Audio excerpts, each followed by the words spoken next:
Hello good morning, मी माझी सखी. चला तर मग आज आलात आम्ही फार्म हाऊसला.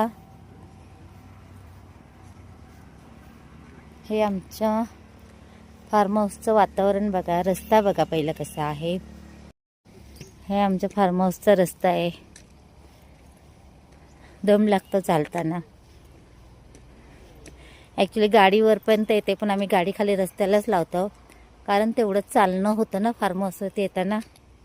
फार्म हाऊसवरती येताना किती शांतता आहे.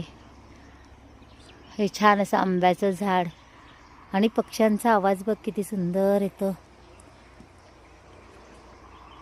मी तर कधी कधी काय करतो, ह्या आंब्याच्या झाडाखाली सावली असते ना, मग तिथे चटई वगैरे हाणतात आणि छान जेवण घेऊन येतो आणि इथे जेवतो मस्तपैकी. एवढं भारी वाटतं ना इथे आल्यानंतर.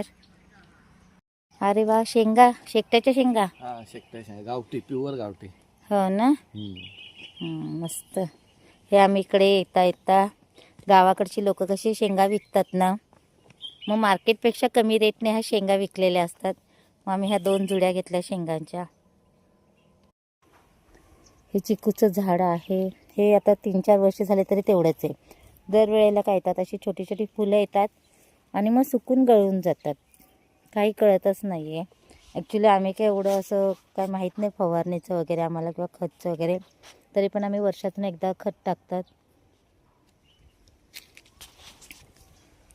हे असे सुकलेत आणि असे गळून जातात फुलं चिकूचे. हे मोगऱ्याचं झाड आहे. ते आम्ही कटिंग केलेलं होतं आणि आत्ता त्याला नवीन पालवी फुटेल, कळ्या पण आलेल्या आहेत आणि छान फुलं पण आलेली आहेत. हे दुसरं मोगऱ्याचं झाड आहे. भरपूर कळ्यांनी भरले, म्हणजे एवढ्या उन्हाळ्यामध्ये पण याला कळ्यांनी हा भरलेला आहे. हे मी फार्म हाऊसला जेव्हा येते ना, त्या रस्त्याने असे शेण पडलेलं असतं. मग मी काय करते, रस्त्याने असे उचलून शेण घेऊन येते आणि इथे फार्म हाऊसवरती आणून पसरून टाकते. म्हणजे हे जेवढं सुकलं का मग झाडांना पण टाकता येईल. चला तर मग आता मी झाडांना पाणी घालते. आजचा व्हिडिओ आवडला असेल तर लाईक, शेअर आणि सबस्क्राईब करायला विसरू नका. थँक्यू.